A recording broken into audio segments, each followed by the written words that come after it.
after the clerk's roll call.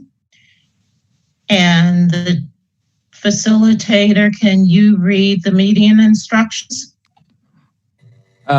Sure. You want me to read the instructions before roll call? I'll do the roll call. Okay. All right. Okay. Alder Carter. Present. Alder Carter is present. Alder Abbas. Can we unmute everyone just for the roll call, please?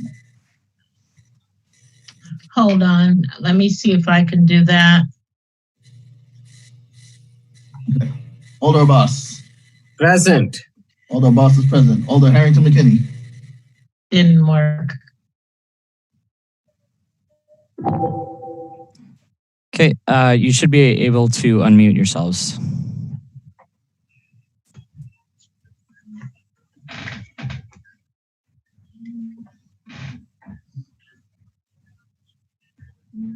Alder Skidmore is present. Alder Hennick. Alder Tierney. Okay, Alder Tierney is present. Alder Campbell. Here. Alder Campbell is present. Alder Bedar. Present. Alder Bedar is present. Well, can you give me 1 second? I have a meeting that's about to start, and I just have to answer the roll call. So.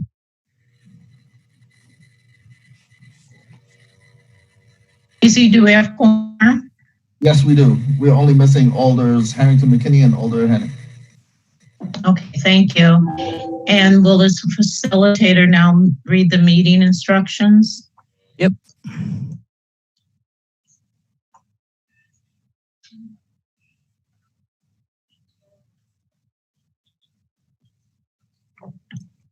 Now I'm unmuted. Welcome to our virtual meeting. We're going to cover a few basic items before beginning. If you lose connection at any point during your meeting, you can reconnect by clicking the link or calling the number in your original email. Members, if you're able, please activate your video and keep it activated for the duration of the meeting. Staff, if you're able, please activate your video when you're speaking.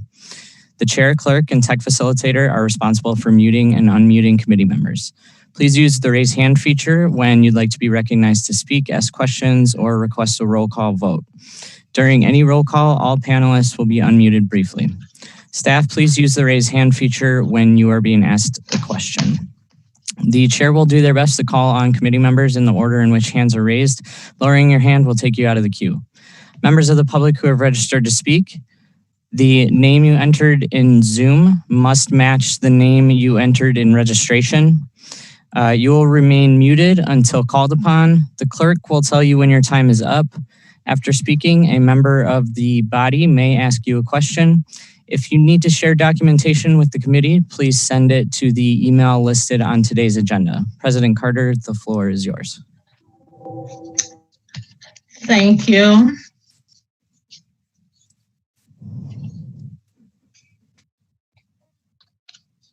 So I would need a motion for item 2, approval of the minutes.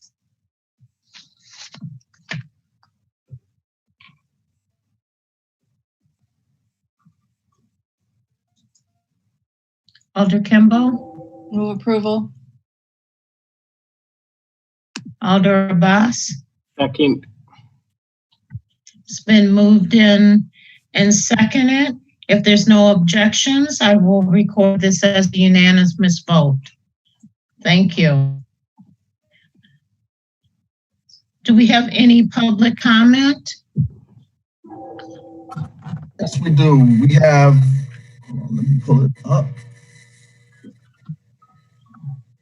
So we have Josh Wimmer in support, not wanting to speak for item 3 on the agenda. Okay, and okay, that's the only person? Yes, we have some ready for item 6, so I'll get to that when we get there. Okay. Stephen, real quick, I know we have a registrant for item 60674. I don't see that on the agenda. I'm not sure if you're able to. Yeah, that's a Legistar number that's not associated with this meeting, so I think it may have been a mistake. Mistake, got it, okay, thank you. Okay, we'll go on to item 4, disclosures and recusals. Does anyone have any disclosures or recusal at this time?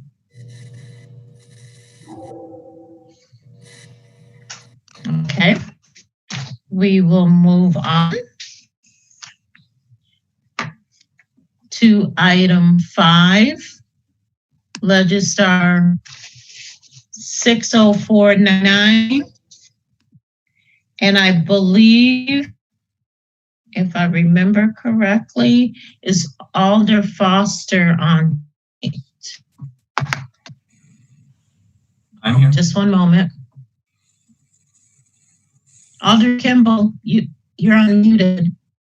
I move to refer to Finance Committee per the recommendation of the President's Workgroup on Council Communication Tools and Processes. Alder Abbas. I will second that.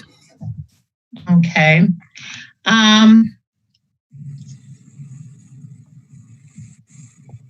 Okay, let me ask the question then. Is Attorney Haas on the thing? Attorney Haas, so when we move this to the Finance Committee, am I correct on this? Originally, it was going to go back to Common Council Committee, correct? Alder Foster? Oh. I think, originally it was referred to 3 bodies, to Finance, to CCEC, and to the Comms Work Group. So I believe Finance did not take it up at their last meeting. I'm not sure why that was. We took it up at Comms. It's here tonight, so I think the goal is that it still needed to go back to Finance unless people didn't want that referral to happen anymore. And I'm happy to share out what the summary of the conversation was at the Comms Work Group, if that's helpful for your conversation here. Okay, thank you.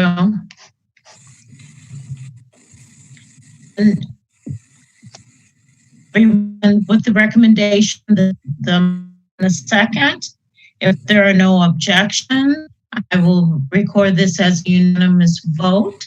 Does anyone have any objection? Your hand now. Okay, I will record.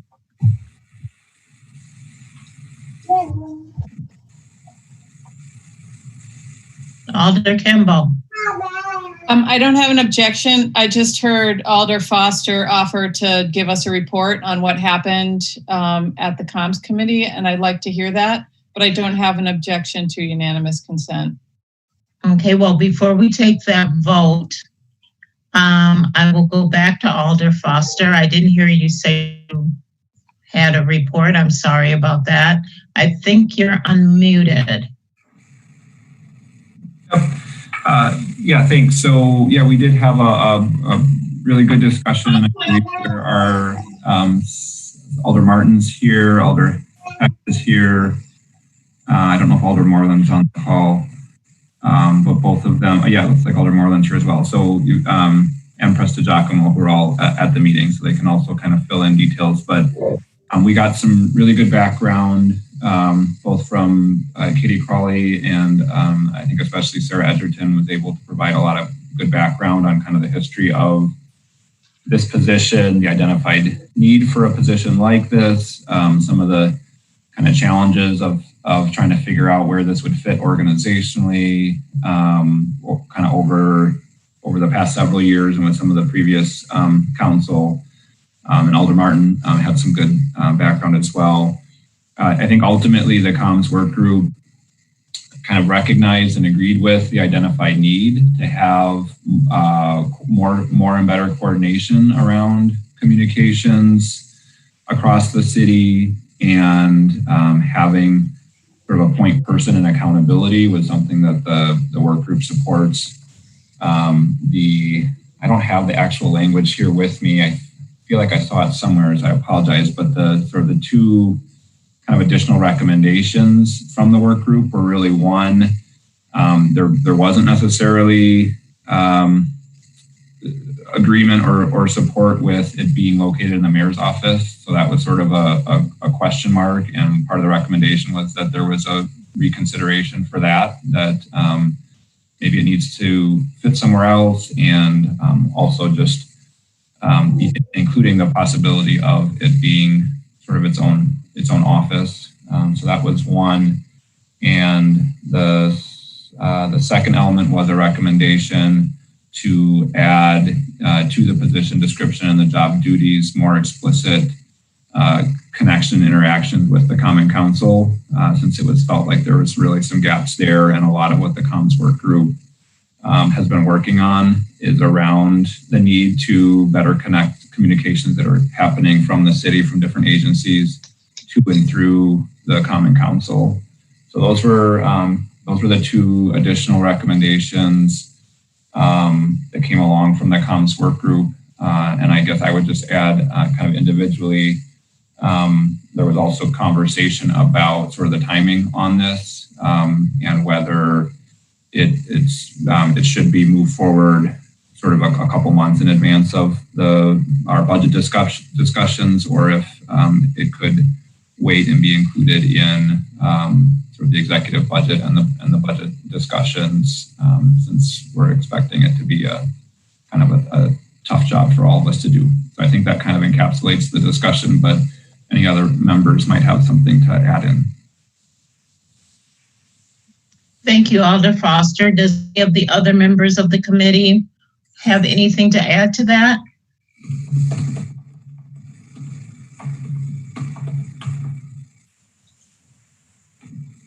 Okay. Then I will go back to any other people, any other members of the CCEC have any questions? Then I will go back to the motion. It was moved and seconded. Are there any objections?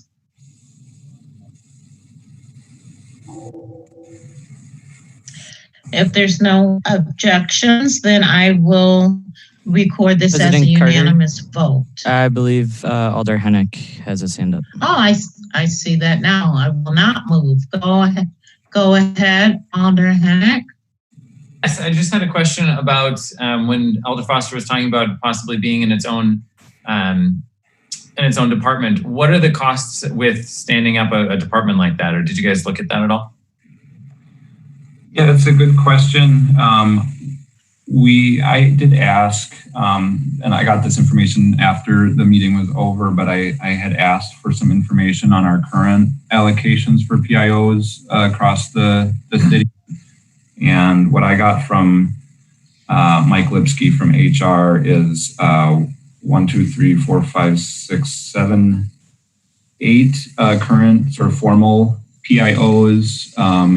Those 3 of the 8 do have some additional responsibilities, so it's not a full 1.0 in PIO, but the other 5 are kind of full-time PIO. So somewhere, and he didn't know the exact kind of split for those 3 positions. So somewhere between 5 and 8 formal PIO positions, and then there are another sort of 6+ people in other agencies where they don't have a formal position that have sort of these related duties, and that often come to the kind of shared PIO meetings that are happening today. So I think I think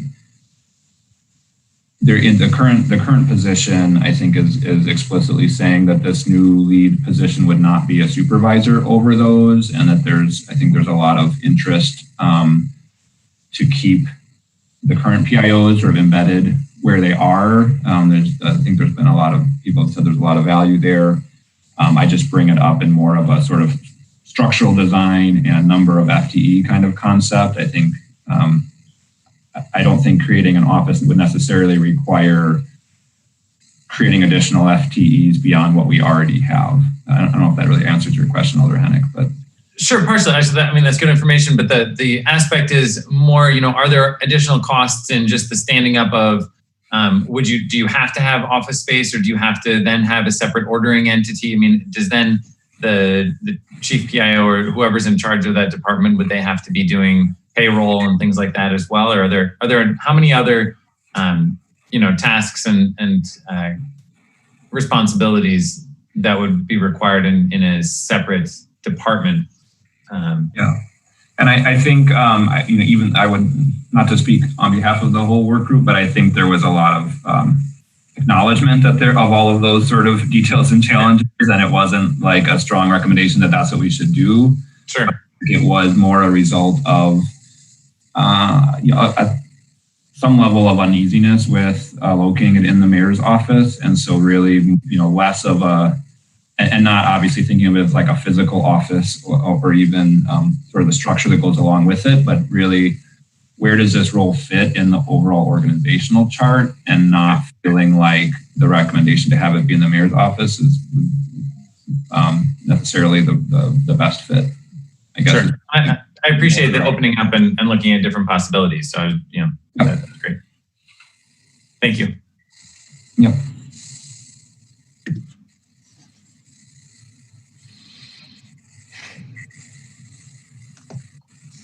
I think we lost Alder Hennick. We'll come back to you, Alder Hennick. I'm all done. Thank you. And we will go. Alder Heck has his hand up. Alder Heck. Thank you, President Carter. I just wanted to quickly reiterate what Alder Foster was just explaining. As a member of the comms work group, I know that I was skeptical of the concept of a communications department, and I think there was a variety of opinion about if that was feasible or a good idea. Some people thought it was, and certainly, if resources were limitless, that could be possible. But I just kind of wanted to reiterate that I don't think anybody was saying that was something we should do at this time. Thanks. Thank you.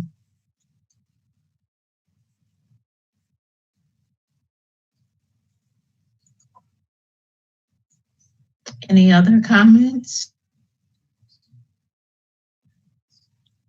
Okay, then we will go back to the motion and the second, and if there aren't any other comments or objections, then I will record this as a unanimous vote to approve. Thank you. We're going to move on to item 6. And Kwesi, did you say we had people for item 6? Yes, we do. And if I may, I will read through the names of those who don't want to speak but are available to answer questions, and then we can go through those who do want to speak. So we have Grace Benachuk, who's doesn't want to speak but is available to answer questions and is in support. We have Camille Cass, who's also in support, does not want to speak but available to answer questions. Aaron Lopez, also in support, available to answer questions. Ronald Arm, in support, available to answer questions. Abra Venya, in support, available to answer questions. Dakila, and forgive me if I mispronounced the last name, Chung Jalpa, who's in support and available to answer questions. Keith Finley, in support and available to answer questions. Rebecca Johnson, in support and available to answer questions. Rachel Neeson, in support and available to answer questions. Helen Hansen, in support and available to answer questions. Igor Sadovyi, in support and available to answer questions. Greg Gellenberg, in support and available to answer questions. Gabriela Chicola, in support and available to answer questions. Ray Ann Rockhill, in support and available to answer questions. And then we have a few who do want to speak and are in support, starting with Ileana Zimbauer, in support and wants to speak. Is Ileana on? Yes. Okay, go ahead. Hi. Okay. Hi, my name is Eliana Zimbauer. I am 11 years old and will start 6th grade at O'Keefe Middle School in the fall. I live in Madison's District 6. I support the second alternate resolution of 60764. I support this resolution because it will create more justice in our city. How will it do this? Well, it will make it so our police are more accountable to our community. Without this, they can abuse their power. The Civilian Oversight Board will make sure there is community control over the police. I support this resolution so much because I believe in racial justice. Some of my friends are Black, and they should not have to be scared of the people who are supposed to protect them. They should not have to turn on the news and see people who look like them being killed by the police just because of their race. They should not have to act differently than the way I act in front of the police because they're scared they might get arrested even though they didn't do anything wrong. My Black friends and the whole Black community should be protected by the police, not scared of them. Please support this resolution to make Madison a better place. Thank you. Thank you. Our next speaker is? Our next speaker is, hold on. Yeah, sorry. Our next speaker is Clinton Ott Ford, in support and wishing to speak. Hello. Clinton, go ahead. Hi there. My name is Clinton Ott Ford, and I live near downtown Madison. And I simply want to express my support for community control of the police, as been supported by so many great organizations like Community Inc. And Urban Triage, the list goes on.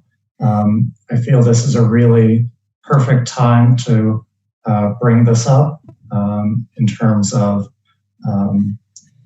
all the groundwork has been laid thanks to the ad hoc committee, and I would heartily ask you to support that work. Thank you. Thank you. Next, we have Amelia Royko Mora, in support and wishing to speak. Hi there. Go ahead, Amelia. Am I feeding back? I just want to make sure I have this on right. Nope, you're good. Let me mute. Okay, good. Okay. Hi there. I just wanted to call and speak in support of the second alternate resolution 60764 as written by Alder Kemble and Alder Bedar. The work that they plan to do is as follows. They plan to work towards implementation of the recommendations for the Independent Monitor and the Civilian Oversight Board, exactly as written by the Madison Police Department Policy and Procedure Ad Hoc Committee. This is the fastest way to implement civilian oversight, informed by the top experts in the nation, and those also from our very own community. I'm asking also that you keep the work group as listed in the second alternate resolution 60764 to Alder Kemble, Alder Bedar, and Alder Moreland, with a suspension of the rules so all community members can contribute freely without time limits to this work group during meetings. These alders have no interest in altering the ad hoc committee recommendations for civilian oversight, and they'll write the appropriate ordinance and budget item to reflect that. Please do not expand this work group with the goal to slow progress and to alter the ad hoc committee recommendations for civilian oversight. We are deeply concerned that there's an effort underway to do that. We know there are several efforts underway to subvert this, and we believe that is the reason why folks want to expand the group. If you do expand the group, it will slow it down because you'll have scheduling conflicts. And as you said, President Carter, and as Alder McKinney also said, you want to get this civilian oversight up as fast as possible. We're asking that you keep all future handling of anything involving the Madison Police Department Policy and Procedure Ad Hoc Committee final report open and transparent. No more behind the scenes power grabs and backroom deals. Lastly, I'd like to just briefly, if I have time, address what's going on with the PFC. That's the new front that has been sent to turn civilian oversight on its head. And the claims that are being made are absolutely false. The Madison Police Standards and Internal Affairs Department has routinely investigated and makes determinations on whether policies have been violated, and yet no one has ever argued that they infringe upon PFC authority, that's Police and Fire Commission authority. But all of a sudden, with the civilian oversight, Attorney Rousseau and the PFC are saying that that the exact same actions, if the civilian oversight group did it, would infringe upon PFC authority. Absolutely not. The PFC hires, fires, promotes, and disciplines. Their determinations are binding. Anything the internal monitor and the civilian oversight board do would have zero binding power. They do not hire, they would not fire, they would not discipline or promote. So once again, we have the Madison Police Union, the Wisconsin Police Union, and the Madison Police Department advocating through a body that's not supposed to be political. The Police and Fire Commission was created to be fully independent and as an anti-corruption measure to avoid political influence on the appointment of police and fire officers. So I'm asking you to please do not put any weight into Attorney Rousseau's letter. It is baseless. The chair for the ad hoc committee is a law professor. He's an attorney. He has been on the Police and Fire Commission, and he has stated clearly that ad hoc wrote the recommendations in a way that would not infringe upon the PFC's role. The former PFC attorney, Scott Herrick, has also said that outside investigations, this would not be any issue at all. It would not infringe upon the PFC's role. And the entire OIR group team that gave recommendations to ad hoc committee said that such an oversight mechanism was no conflict, no issue at all. And those folks are attorneys who have installed civilian boards and independent monitors all over the country. So we're asking you, council members, please do not give that statement any weight at all. And please vote for the second alternate of the resolution. And please see this through to the end as ad hoc wrote and intended it. Make policing safer for all people in Madison. Thank you. Thank you. Who is next? Next, we have Nathan Roy-Famora. Good evening, Nathan, members of the ahead. Madison Common Council. Okay, thanks. Good evening, members of the Madison Common Council Executive Committee. On June 5th, 2016, when MPD Chief Mike Koval launched a full frontal assault via his city-funded blog against the Madison Common Council in response to their consideration of and apparent support for spending more money on a study of MPD police policy and procedure, in it he said, "You're being watched and be on notice. This is a preemptive first strike from me to you. I am going to push back hard when MPD is constantly used as a political punching bag, and you are nowhere to be found." Aside from it being one of the most insubordinate public reactions any City of Madison employee has probably ever had for their elected bosses, he clearly knew how to galvanize this body. The request to increase the study's funding from the original $50,000 by $350,000 passed by a 19-1 margin after 4 hours of debate, in no small part motivated by the chief's contempt. While Koval may have been no more than a thin-skinned hothead, in the end, what he did do is demonstrate how to unify Madison's electeds. By now, you have all received thousands of pieces of email, phone calls, and social media hits about the desire of your constituents to see a strong civilian oversight board and independent monitor, created in faithful agreement with the original recommendations put forth in the ad hoc subcommittee's report representing over 4 years of dedicated study and work. And now, I will twist Koval's words into a more appropriate form, one that captures something many of you may now be feeling. Your actions are being watched. And beyond notice, this is but one in a relentless string of demands from us to you. We are going to push back hard when people of color are consistently used as police punching bags. Are you with us? This means that you will continue to feel the ever-increasing heat of a citizenry unwilling to look away, to compromise with half-stepping bureaucrats and self-dealing political careerists.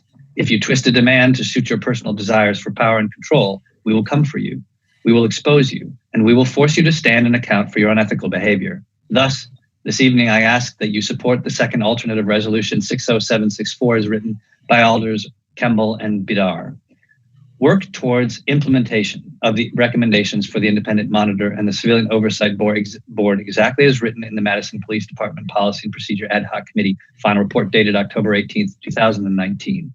Keep the work group as listed in second alternate resolution 60764 to Alders, Kemble, Bidar, and Donna Moreland, with a suspension of the rules so all community members can contribute freely without time limits to this work group during meetings. These alders have no interest in altering or subverting the ad hoc recommendations for civilian oversight and will write the appropriate ordinance and budget items to reflect that. Please do not expand this work group. Expanding the work group would slow progress with scheduling conflicts, and slowing progress was mentioned as being of great concern to the council president and mayor in previous meetings. Keep all future handlings of anything involving the Madison Police Department Policy and Procedure Ad Hoc Committee final report open and transparent. No more power grabs or backroom deals. Sincerely, me. Thank you very much. Thank you. That's all for those willing to speak. And for the record, we had 446 in support and 3 opposing on item 6. Okay, thank you. Okay, so before we get into discussion, can I get a motion on item 60764? And can I get a second while we're talking? Alder Kimball, first Alder. Move to recommend the adoption. Second. Thank you. It's been moved and seconded. Are there any discussions? Oh, Alder Kimball. No, my hand was just up. I mean, I can answer questions about it if anyone has questions, but. Oh, I thought you had, okay. We'll see. Does anyone have any questions? Okay. Oh. Alder Hennick. Thank you. Yeah, I was going to ask Alder Kemble kind of a little bit of the background on why I haven't seen a work group designated with individuals like this before, and I might have just missed it, but I know that that's been one thing that I've heard come up. Why it's so small for when I hear the scheduling aspect, but we've had really good luck scheduling people on the extra CCE committees and such. I just like a little bit of kind of background on why it is such a small group and how we selected the alders that were selected. Typically, I've seen us do a selection process where we send out an email and everybody that wants to be on it kind of requests to be on it, and then the council leadership makes that selection. Can you give me kind of a little background on why we did it this way for this? Sure. Yes, you've heard the arguments about 3, so we can do scheduling, but let's just back up a little bit to talk about what the work this work group is going to do, the kind of work it's going to do. So council, through various president work groups and through the ad hoc committee, has been working on this issue for 5 years now. All of the big policy discussions and debates have happened. They've happened with a lot of community input. They've happened in venues where, alders and members of the community could come and speak freely with no time limits in both the president's work group and the ad hoc committee. So all of that, the major meaty policy issues have been done. And we as a council approved of the 2 items that are going to be the focus of this work group back in August last year, because they were so important and urgent that the ad hoc committee asked us to approve of them so we could get money in the budget for them. So we did that in August. In January, we adopted the whole report with all of the recommendations that are the result of this really broad community discussion around police accountability that went back even prior to 2015, with the body cam committee and all of that. So in January, we agreed to start working on this and appoint an interim oversight committee to oversee the implementation of all the recommendations. That got transformed into a body cam committee. And so now here we are 10 months later without having taken any action on those two recommendations that we approved of back in August. I wrote the original resolution, Alder Bedard wrote the alternate, and then she and I came together to write what's in front of us now. Because she and I and Alder Rummel are the three alders on council right now who have been every step of the way participating in this work, who have been on the president's work group on police and community relations, who have attended ad hoc committee meetings throughout the year, who have shepherded through their process of writing their final report. And we are intimately familiar with not only the recommendations, but all of the debates around the recommendations. And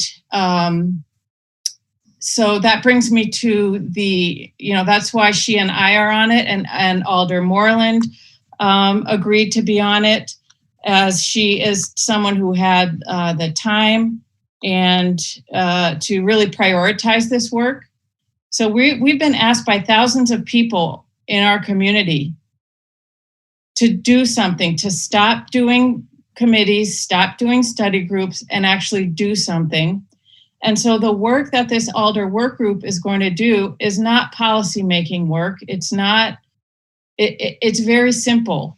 It's working with our city attorneys to translate the language of those recommendations, which we've adopted twice now as a council, into the language of an ordinance and into the language of budget amendments. It's very technical work. It's very, it's very technical work that can happen quickly if three people and staff from the city attorney's office can get together and prioritize it. And that's what the community is demanding of us. And that's what we finally need to respond to. So that's the reason why the size of the group and the people on the committee. And, just a reminder that any alder or a member of the community or a member of any city agency or city committee is welcome to come and participate freely in this work, but we've just got to get it done. I hope that answers your question. Yep, thank you.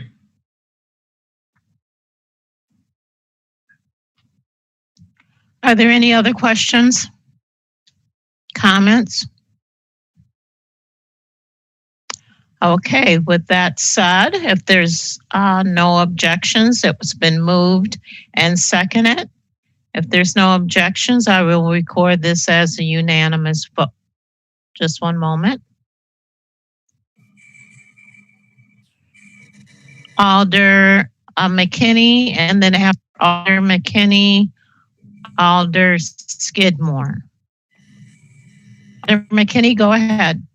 No, I have no comment. I wanted to register as a no. Okay, thank you. Alder Skidmore? I will be voting against this. I'm requesting a roll call vote. Okay, thank you.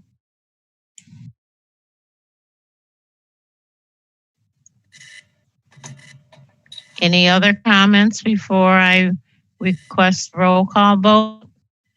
Just one moment. Alder Heck? Yes, if either Alder Skidmore or Alder Barbara Harrington McKinney would be willing to speak a little bit to it, I'd love to hear some of the any comments that they might have on how they'd like to see this done. Going back to Who wants to answer this first? Alder Skidmore or Alder McKinney? Alder Skidmore? Go ahead, Alder Skidmore. Yes, thank you very much. I agree with the concept of the independent auditor and an unbiased independent committee, but I do not like the process and how we're arrived here with the three-person committee. I feel that this is biased, and I would prefer to have a larger committee and open it up in a more traditional way. So I would say I support the 5 committee members, and I also will say that the devil is in the details, and that I'm looking forward to a discussion of the ordinance, specifically the potential encroachment onto PFC powers and some of the other concerns that haven't been raised yet. Thank you. Thank you, Alder Hannock. Thank you. That answers my question. If Barbara Harrington McKinney wanted to add anything, I would welcome it.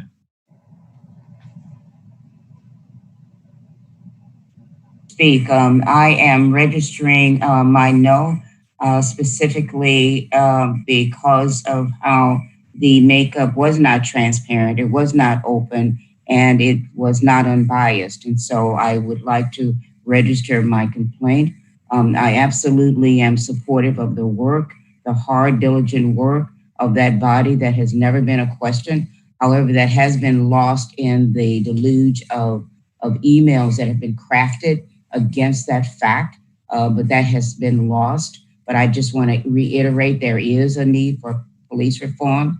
I respect the work that this committee did. It was never a question about the work that they did and the commitment and dedication that went forward. It was always a question of process. And in the process, when it suited those who were seeking power and control, they would change the process. And I go back to that. And so I am not supportive of the way that the 3 members were selected. It is very privileged. And even though we fight against privilege, we state what we don't want. But when it's convenient to those who are in power, they exercise that privilege. And so I am not supporting the 3 recommended alders that are on that committee. It should be, as it has always been, open for those alders who would like to participate. So I will not be supporting that for that reason. And please let that not be lost. Thank you. We're going back to. Thank you very much. Alder Skidmore, you have your hand up. Yes, thank you. And thank you, Alder McKinney, for those statements. I appreciate that you were the one to say them. I think they would have more positive impact than if I were to say them. But I agree that there was a distinct lack of transparency in this process, which I have a feeling we will be discussing at another point. I do agree with you that there is need for these bodies, but this is not how to go about them.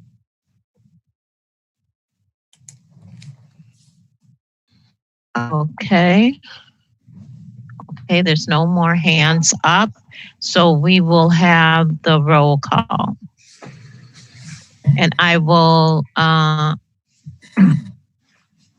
unmute you all. I think that worked.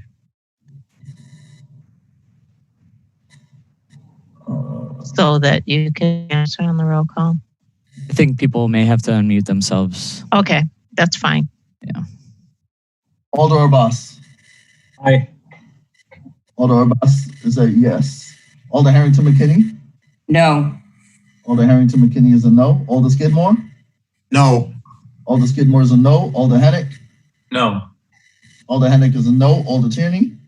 Aye. Alder Tierney is an aye. Alder Campbell. Aye. Alder Campbell is an aye. We have 3 ayes and 3 noes. Alder Bedar. I'm the alternate. Yeah, it's a tie. Yeah, 3 no's and 3 yeses. President. President, Alder Carter.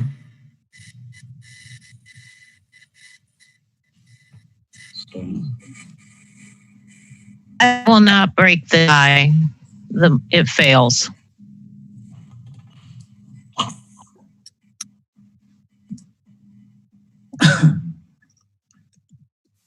Okay. So we have 4 no's and 3 yeses.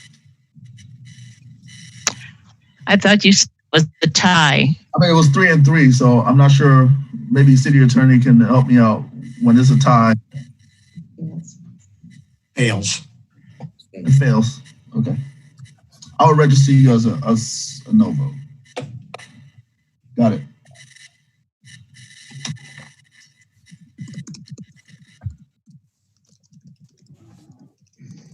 Alder Kimball, do you have your hand up? No. I do not.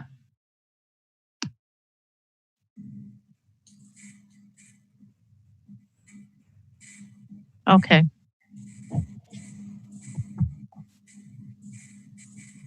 Just one moment.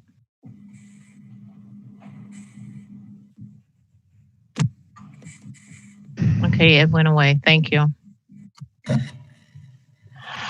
Okay, with that said,